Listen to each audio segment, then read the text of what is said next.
அந்த அறிவிப்போல் அன்ப தருவாளே சின்ன அறிவிப்பும் இன்று சுடுவாளே நீயும்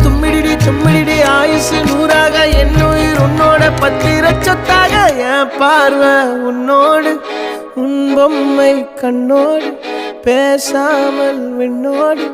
நாம் மிதந்து போவோம் காதாரா